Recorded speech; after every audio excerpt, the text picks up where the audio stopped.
पूज्याय राघवेन्द्राय सत्यधर्मरताय च भजतां कल्पवृक्षाय नमतां ಕಾಮಧೇನುವೆ. ಎಲ್ರಿಗೂ ನಮಸ್ಕಾರ. ಎಲ್ಲರೂ ಹೇಗಿದ್ದೀರಾ? ನಾನು ಬಿಂದು. ಚೆನ್ನಾಗಿದ್ದೀರಾ ಅಂತ ಅಂದ್ಕೊಂಡಿದ್ದೀನಿ. ನಾನು ಕೂಡ ತುಂಬಾ ಚೆನ್ನಾಗಿದ್ದೀನಿ. ನಾನು ಇವತ್ತು ಇನ್ನೊಂದು ಕ್ಷೇತ್ರ ದರ್ಶನ ಮಾಡಿಸ್ಲಿಕ್ಕೆ ಹೊರಟಿದ್ದೀನಿ. ನೀವು ಕಳೆದ ವಿಡಿಯೋದಲ್ಲಿ ನೋಡಿರೋ ಹಾಗೆ ಕಡಬಗೆರೆಯಲ್ಲಿರುವ ರಾಘವೇಂದ್ರ ಸ್ವಾಮಿ ಅಂದರೆ ಬೆಂಗಳೂರಿನಲ್ಲೇ ಎರಡನೇ ಮಂತ್ರಾಲಯ ಅಂತ ಪ್ರಸಿದ್ಧವಾಗಿರೋ ಕ್ಷೇತ್ರನ ನಾನು ಇಂದಿನ ವಿಡಿಯೋದಲ್ಲಿ ಅಪ್ಲೋಡ್ ಮಾಡಿದ್ದೀನಿ. ನಿಮ್ಮ ಸಹಕಾರ ಬೆಂಬಲ ಅದಕ್ಕೂ ಸಿಕ್ಕಿದೆ. ಮತ್ತೊಂದು ರಾಘವೇಂದ್ರ ಸ್ವಾಮಿಗಳ ದರ್ಶನನ ನಾನು ನಿಮಗೆ ಮಾಡಿಸ್ತಿದ್ದೀನಿ. ಇದು ಪ್ರಸಿದ್ಧವಾಗಿರುವಂತಹ ಹೊನ್ನವ ಮಂತ್ರಾಲಯ ಅಂತಲೇ ಪ್ರಸಿದ್ಧಿ ಪಡ್ಕೊಂಡಿರೋ ಅಂತಹ ಕ್ಷೇತ್ರಕ್ಕೆ ನಾನಿವತ್ತು ಹೊರಟಿರೋದು.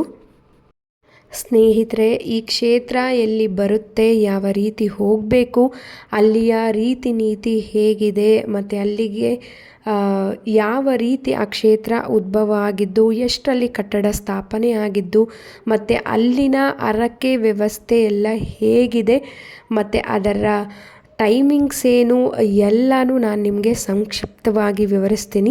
ವಿಡಿಯೋನ ಸ್ಕಿಪ್ ಮಾಡಬೇಡಿ, ಕೊನೆಯವರೆಗೂ ನೋಡಿ. ಬನ್ನಿ, ನಾವು ಹೊರಟಿರೋದು ಗೊಲ್ಲರಹಟ್ಟಿಯಿಂದ. ನೀವು ಮೆಜೆಸ್ಟಿಕ್ಕು ಮಾರ್ಕೆಟು ಯಾವುದೇ ರೂಟಿಂದ ಬಂದರೂ 242 ಬಸ್ ಹತ್ತಿದ್ರೆ ಡೈರೆಕ್ಟ್ ಒನಗನಹಟ್ಟಿಯಲ್ಲಿ ಸ್ಟಾಪ್ ಕೊಡಿ ಅಂದರೆ ನಿಮಗೆ ಒನಗನಹಟ್ಟಿಯಲ್ಲೇ ಸ್ಟಾಪ್ ಕೊಡ್ತಾರೆ. ಗೊಲ್ಲರಹಟ್ಟಿ, ಕಾಚೋಹಳ್ಳಿ, ಮಾಚೋಹಳ್ಳಿ, ಕಡಬಗೆರೆ, ಆಮೇಲೆ ಚನ್ನೇನಹಳ್ಳಿ ನೆಕ್ಸ್ಟ್ ಸ್ಟಾಪೇ ಒನಗನಹಟ್ಟಿಯಲ್ಲಿ ಬರುವಂಥದ್ದು. ಒನಗನಹಟ್ಟಿಯ ಬಸ್ ಸ್ಟಾಪಲ್ಲಿ ಇಳ್ಕೊಂಡ್ರೆ ನಿಮಗೆ ರೈಟ್ಗೆ ಒಂದು ರಸ್ತೆ ಕಾಣಿಸುತ್ತೆ. ನೀವು ನಡ್ಕೊಂಡು ಹೋಗೋದಾದರೆ 1.5 ಕಿಲೋಮೀಟರ್ ಮುಂದೆ ಹೋಗಬೇಕು, ಇಲ್ಲಾಂದರೆ ಆಟೋ ಫೆಸಿಲಿಟೀಸು ಕೂಡ ಇದೆ. ನಿಮಗೆ ಇಲ್ಲಿ ನಾನು ಕಾರ್ ನಿಲ್ಲಿಸಿದ್ದೀವಲ್ಲ, ಅಲ್ಲಿ ಬಸ್ ಸ್ಟಾಪ್ ಇದೆ. ಇದ್ರ ಆಪೋಸಿಟ್ಟೇ ರೈಟ್ ಸೈಡಿಗೆ ಒಂದು ರೋಡ್ ಹೋಗುತ್ತೆ. ಇಲ್ಲಿಂದ 1.5 ಕಿಲೋಮೀಟರ್ ಆಗುತ್ತೆ ದೇವಸ್ಥಾನಕ್ಕೆ. ಆಟೋ ಚಾರ್ಜು 20 ರೂಪಾಯಿ ತೊಗೊತಾರೆ. ಒನಗನಹಟ್ಟಿವರೆಗೂ ಬಸ್ ವ್ಯವಸ್ಥೆ ಇದೆ, ಬಟ್ ಅಲ್ಲಿಂದ ದೇವಸ್ಥಾನಕ್ಕೆ ಬಸ್ ವ್ಯವಸ್ಥೆ ಇಲ್ಲ.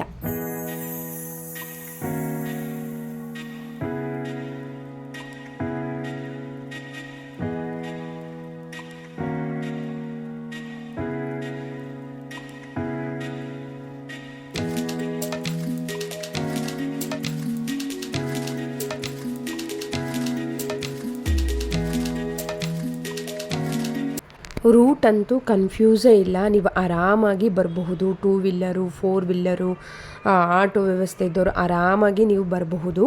ಒನಗನಹಟ್ಟಿಯಲ್ಲೇ ರಾಯರ ಮಠ ಯಾಕೆ ಸ್ಥಾಪನೆ ಆಯಿತು ಅನ್ನೋ ಪ್ರಶ್ನೆಗಳು ಮೂಡಿದ್ರೆ, ಇಲ್ಲಿ ಕೆಲವೊಬ್ಬರ ಹಳೇ ಕಾಲದಲ್ಲಿ ಋಷಿ ಮುನಿಗಳಂತ ವಾಸವಾಗಿದ್ದಂತಹ ಮತ್ತು ಅವರು ಯಜ್ಞಕುಂಡಗಳಂತಹ ಸ್ಥಾಪಿಸಿದಂತಹ ಸ್ಥಳ ಒನಗನಹಟ್ಟಿ. ಅದಕ್ಕೆ ರಾಯರ ಆದೇಶ ಮೇರೆಗೆ ಒನಗನಹಟ್ಟಿಯಲ್ಲಿಯೇ ರಾಯರ ಮಠ ಸ್ಥಾಪನೆಯಾಗಲು ಒಂದು ಕಾರಣ. ಇವಾಗ ಯಾಕೆ ಅಲ್ಲಿಯೇ ಮಠ ಸ್ಥಾಪನೆ ಆಯಿತು ಅನ್ನೋ ಕ್ವಶನ್ಗೆ ನಿಮಗೆ ಉತ್ತರ ಸಿಕ್ಕಿದೆ ಅಂತ ಅನಿಸುತ್ತೆ.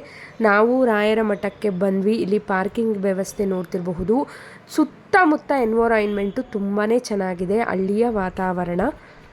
ಈಗ ದೇವಸ್ಥಾನಕ್ಕೆ ಬಂದ್ವಿ. ಅಲ್ಲಿ ಪಾರ್ಕ್ ವ್ಯವಸ್ಥೆ ಮಾಡಿ ಇಲ್ಲಿ ಕಾಲು ತೊಳೆಯುವಂತಹ ಜಾಗ ಇದೆ. ಕಾಲು ತೊಳ್ಕೊಂಡು ನೀವು ಮಠಕ್ಕೆ ತೆರಳಬಹುದು. ಇದು ಒಂದು ಚಿಕ್ಕ ಪುಟ್ಟ ಕಥೆ ಇದೆ. ಅಂದರೆ ಯಾಕೆ ಇಲ್ಲಿ ಸ್ಥಾಪನೆ ಆಗಿತ್ತು, ಏನು ಇದರ ವಿಶೇಷತೆ ಅಂತ ತಿಳ್ಕೊಂಬಂದ್ಬಿಡೋಣ. ನನಗೆ ಗೊತ್ತಿರೋ ಮಟ್ಟಿಗೆ ನಾನು ಇಲ್ಲಿ ಹೇಳ್ತೀನಿ. ಇಲ್ಲಿನ ಅರ್ಚಕರಾದಂತಹ ನರಸಿಂಹಾಚಾರ್ಯ ಜೋಯಿಷಿಗಳ ಸ್ವಪ್ನದಲ್ಲಿ ರಾಯರ ಬಂದು ನನ್ನ ಇಲ್ಲಿ ಮಠ ಸ್ಥಾಪಿಸು ಅಂತ ಹೇಳ್ತಾರೆ. ಯಾಕೆ ಅಂದರೆ ಇವರು ನರಸಿಂಹಾಚಾರ್ಯ ಜೋಯಿಷಿಗಳು ಜಯನಗರ 5th ಬ್ಲಾಕಲ್ಲಿ ಅವರು ಬೆಳೆದು ಮಾಡಿರೋಂತಹ ಮಠದಲ್ಲಿ ಇದ್ದಿರೋವಂಥದ್ದು. ಅವರಿಗೆ ಭಾಸವಾಗಿ ಒನಗನಹಟ್ಟಿಲಿ ಮಠ ಸ್ಥಾಪನೆ ಮಾಡಬೇಕು ಅಂತ ಹೊರಗಡೆ ಬಂದು ಇಲ್ಲಿ ಮಠ ಸ್ಥಾಪನೆ ಮಾಡೋದಕ್ಕೆ ಕೈ ಹಾಕ್ತಾರೆ. ಇಲ್ಲಿ ಬೋರನ್ನು ಕೂಡ ಕೊರೆಸ್ತಾರೆ, ಅತಿಸಾರವಾಗಿ ನೀರು ಕೂಡ ಬರುತ್ತೆ. ಬಟ್ ಮಠ ಅಭಿವೃದ್ಧಿಗಾಗಿ ಜಾಸ್ತಿ ಖರ್ಚು ಬಂದಿರೋದ್ರಿಂದ ಅರ್ಧದಲ್ಲೇ ಮಠನ ನಿಲ್ಲಿಸಿ ಪೂಜೆ ಒಂದು ಮಾಡ್ಕೊಂಡು ಹೋಗ್ತಿರ್ತಾರೆ. ಅದು ಫೋಟೋ ಇಟ್ಟು, ರಾಘವೇಂದ್ರ ಸ್ವಾಮಿಗಳ ಫೋಟೋ ಇಟ್ಟು ಪೂಜೆ ಮಾಡ್ಕೊಂಡು ಹೋಗ್ತಿರ್ತಾರೆ. ಅವರಿಗೆ ಮಠ ಸ್ಥಾಪನೆ ಮಾಡೋದಕ್ಕೆ ದುಡ್ಡು ಸಾಕಾಗ್ತಿರೋಲ್ಲ. ಇಲ್ಲಿಗೆ ಬೇಡ, ಇಲ್ಲಿ ನನ್ನ ಕೈಲಿ ಆಗ್ತಾ ಇಲ್ಲ ಅಂತ ಕೈ ಬಿಟ್ಬಿಟ್ಟಿರ್ತಾರೆ. ನರಸಿಂಹಾಚಾರ್ಯ ಜೋಯಿಷಿಗಳ ಕನಸಲ್ಲಿ, ಸ್ವಪ್ನದಲ್ಲಿ ರಾಯರೇ ಬಂದು ಇಲ್ಲಿ ನೀನು ಮಠ ಸ್ಥಾಪಿಸುವಂಥ ಕೈಯಿಗೆ ತೆಂಗಿನಕಾಯಿಯನ್ನು ಕೊಟ್ಟು ಮಂತ್ರಾಕ್ಷತೆಯನ್ನು ಕೊಟ್ಟು ಇಲ್ಲಿ ಪಂಚಮುಖಿ ಆಂಜನೇಯ ಪ್ರಾಣದೇವರನ್ನು ಸ್ಥಾಪಿಸಿ ನನ್ನ ಮಠನ ಸ್ಥಾಪನೆ ಮಾಡು ಅಂತ ಹೇಳಿ ಅದೃಶ್ಯರಾಗ್ತಾರಂತೆ. ಕನಸಲ್ಲಿ ಬಂದಿದ್ದೆಲ್ಲ ಸರಿನಾ ಅಂತ ಹೇಳಿ ಜೋಯಿಷಿಗಳು ತಲೆ ಕೆಡಿಸ್ಕೊಳ್ಳೋದಕ್ಕೆ ಹೋಗಲ್ಲ. ರಾಯರ ದರ್ಶನ ನಿಮಗೂ ಆಗ್ತಿದೆ ಅನಿಸುತ್ತೆ. ರಾಯರು ಎಲ್ರಿಗೂ ಆರೋಗ್ಯ ಆಯುಷ್ಯ ಕೊಟ್ಟು ಕಾಪಾಡಲಿ. ಆಮೇಲೆ ಜ್ಯೋತಿಷಿಗಳು ಅಕ್ಟೋಬರ್ 23, 2015 ಶುಕ್ರವಾರ ವಿಜಯದಶಮಿದಂದು ಶುದ್ಧ ಅಂದರೆ ಸ್ಥಳ ಶುದ್ಧಿಗಾಗಿ ಒಂದು ಹೋಮ ಮಾಡಿಸ್ತಾರೆ. ಆವಾಗ ಭೂಷಿಕ ವಾಹನ ಎತ್ತಿ ಹಿಡಿದಂತಹ ವಿನಾಯಕ ಮತ್ತು ಹಯಗ್ರೀವ ಜೊತೆ ಕಾಮಧೇನು ಇಲ್ಲಿ ಹೋಮಕುಂಡದಲ್ಲಿ ಪ್ರತ್ಯಕ್ಷರಾದಾಗ ರಾಯರು ಇದ್ದಾರೆ ಅಂತ ಅನ್ನಿಸಿ ಕಟ್ಟಡನ ಸ್ಟಾರ್ಟ್ ಮಾಡ್ತಾರೆ. ಅಂದರೆ ಅಷ್ಟು ಶಕ್ತಿ ಇದೆ, ಯಾವುದೇ ಸುಲಭವಾಗಿ ರಾಯರನ್ನ ನಿರ್ಲಕ್ಷಣೆ ಮಾಡೋಕ್ಕಾಗಲ್ಲ ಅನ್ನೋದಕ್ಕೆ ಇದು ಒಂದು ಉದಾಹರಣೆ. ಮತ್ತು ಇದರ ಜೊತೆಗೆ ಒಂದು ಪ್ರಸಿದ್ಧವಾದಂತಹ ಇದು ಅಂದರೆ ಕಾಯಿ ಸಂಕಲ್ಪ. ನೀವು ಏನೇ ಕೆಲಸ ಅಂದ್ಕೊಂಡ್ರೂ ಕಾಯಿ ಸಂಕಲ್ಪ ಮಾಡಿ ಬಟ್ಟೆ ಇಟ್ಟು ಅದಕ್ಕೆ ನಿಮ್ಮದ ಏನೇ ಸಂಕಲ್ಪ ಇದ್ರೂ ಹಾಕಿ ಬಟ್ಟೆ ಗಂಟಿ ಅದಕ್ಕೆ ಪ್ರದಕ್ಷಿಣೆ ಮಾಡಿದ್ರೆ ನೀವು ಯಾವುದೇ ಕೆಲಸ ಇದ್ದರೂ ಇಲ್ಲಿ ನೆರವೇರುತ್ತೆ ಅನ್ನೋ ಸಂಕಲ್ಪ ಇದೆ. ನೀವು 9, 11 ವಾರ, 16 ವಾರ, 18 ವಾರ, 21 ವಾರ ನಿಮಗೆ ಶಕ್ತಿಯಾನುಸಾರ ನೀವು ಇಲ್ಲಿ ಪ್ರದಕ್ಷಿಣೆ ಮಾಡಬಹುದು. ಕಾಯಿ ಸಂಕಲ್ಪ ಮಾಡಿ ಪ್ರತಿ ವಾರ ತುಪ್ಪದ ದೀಪ ಹಚ್ಚಿದ್ರೆ ನಿಮ್ಮ ಕರ್ಮ ಫಲ ದಹಿಸುತ್ತೆ ಅನ್ನೋ ಪ್ರತೀತಿ ಇಲ್ಲಿದೆ. ಕಾಯಿ ಗಂಟು ಕರ್ಮದ ಗಂಟನ್ನು ನಿಮಗೆ ಇಲ್ಲಿ ಅನುಕರಿಸುತ್ತೆ. ನೀವು ಇಲ್ಲಿ ಕಾಯಿ ಕಟ್ಟುವುದರಿಂದ ಸ್ತ್ರೀ ದೋಷ, ಪಿತೃದೋಷ, ಸರ್ಪದೋಷ, ಭೂದೋಷ, ವಾಮಾಚಾರ ಎಲ್ಲನೂ ನಿವಾರಣೆ ಆಗುತ್ತೆ ಅನ್ನೋ ಪ್ರತೀತಿ ಇದೆ. ಏನೇ ಕೆಲಸ ಆದರೂ ಇಲ್ಲಿ ಆಗುತ್ತೆ ಅನ್ನೋದಿದೆ. 150 ಕಿಲೋಮೀಟರ್ ದೂರದಿಂದ ಬಂದರೆ ಇಲ್ಲಿ 2 ಕಾಯನ್ನು ಕೊಡ್ತಾರೆ. ಒಂದು ಕಾಯಿ ಇಲ್ಲಿಟ್ಟು ಇನ್ನೊಂದು ಕಾಯಿ ನೀವು ಎಷ್ಟು ವಾರ ಮಾಡಬೇಕು ಅಂತಿದ್ರೋ ಮಾಡಿ ಆಮೇಲೆ ತಂದು ಇಲ್ಲಿ ಕಟ್ಟುವಂಥದ್ದು. ಪೂರ್ತಿ ವಿವರಣೆ ನಿಮಗೆ ಸಿಕ್ಕಿದೆ ಅಂತ ಅಂದ್ಕೊತೀನಿ. ನ್ಯಾವಿಗೇಷನ್ನು ಕೂಡ ನಾನು ಡಿಸ್ಕ್ರಿಪ್ಷನ್ ಬಾಕ್ಸಲ್ಲಿ ಹಾಕಿರ್ತೀನಿ. ನಿಮ್ಗೆ ಗೊತ್ತಾಗದೆ ಹೋದರೆ ನೀವು ಲೊಕೇಶನ್ನ ನೋಡಿ ಬರಬಹುದು. ಫ್ರೆಂಡ್ಸ್, ಇನ್ನೊಂದು ನಿಮಗೆ ಹೇಳಬೇಕು ಅಂದರೆ 2018 ಜನವರಿ 21ನೇ ತಾರೀಕು ಇಲ್ಲಿ ಬೃಂದಾವನ ಸ್ಥಾಪನೆ ಆಗಿದ್ದು. ಮತ್ತು ಇಲ್ಲಿ ಪ್ರಸಾದ ವ್ಯವಸ್ಥೆನೂ ಇದೆ. ತುಪ್ಪದ ದೀಪನೂ ಅಂಟಿಸ್ಬೋದು. ನೀವು ಸಂಕಲ್ಪ ಮಾಡಿ ಕಾಯಿ ಸಂಕಲ್ಪ ಕೂಡ ಮಾಡಬಹುದು.